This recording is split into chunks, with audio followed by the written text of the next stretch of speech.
দেখতেই পাচ্ছেন কত সুন্দর একটা মসজিদ হয়েছে চাটমোহর। এটার নাম মডেল।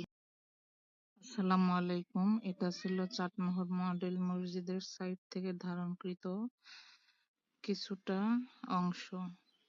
দেখতেই পাচ্ছেন মসজিদটা অনেক সুন্দর। প্রত্যেকটা জেলাতে উপজেলাতে একটা করে সরকারি মসজিদ দেওয়া হয়েছে। এটাই ছিল সেই মডেল মসজিদ।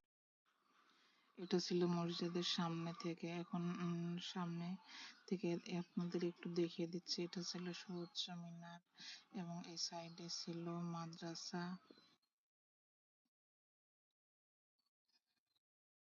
সিঁড়ির মাঝখানের অংশে ছোটখাটো একটা বাগান করার জন্য একটু জায়গা রাখা এবং ডান পাশে আহ, উম, লনের লন অনুযায়ী সিস্টেম করা বাগান করার জন্য।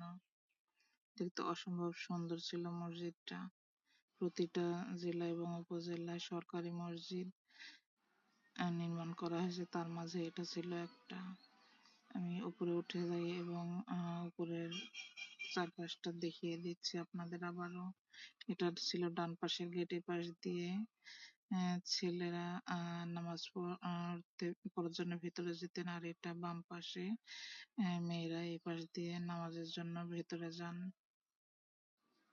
আর এটা ছিল মূল দরজা।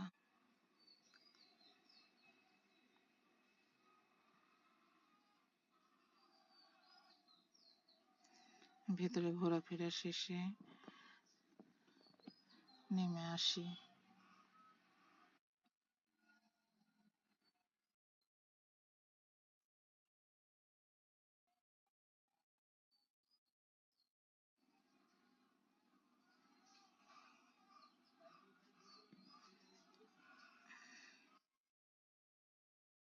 এরপরে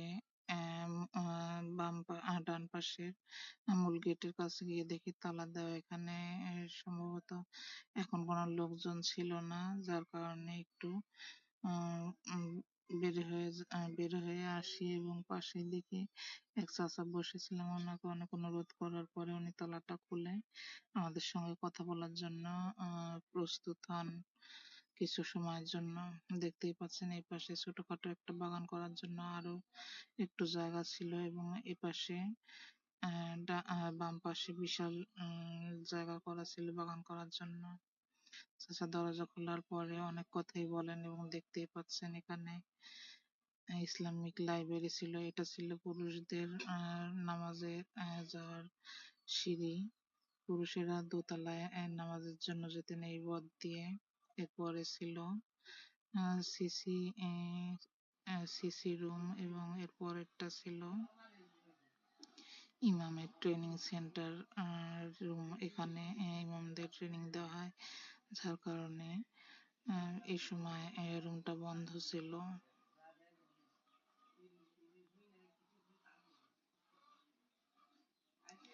ভেতরে প্রত্যেকটা রুমগুলোই অনেক সুন্দর ছিল এবং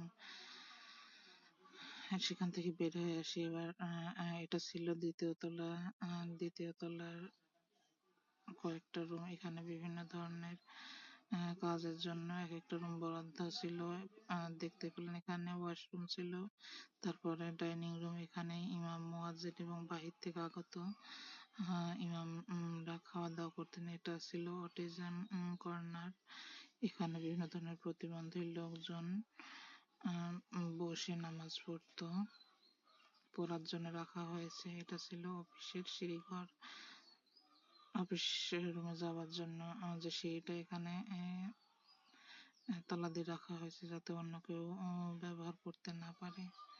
এরপরে পাশেই ছিল একটা লম্বা বক্স। এখানে বিভিন্ন ধরনের সরঞ্জাম এবং জিনিসপত্র রাখা হয়তো মসজিদের পরিষ্কার করে রাখার জন্য।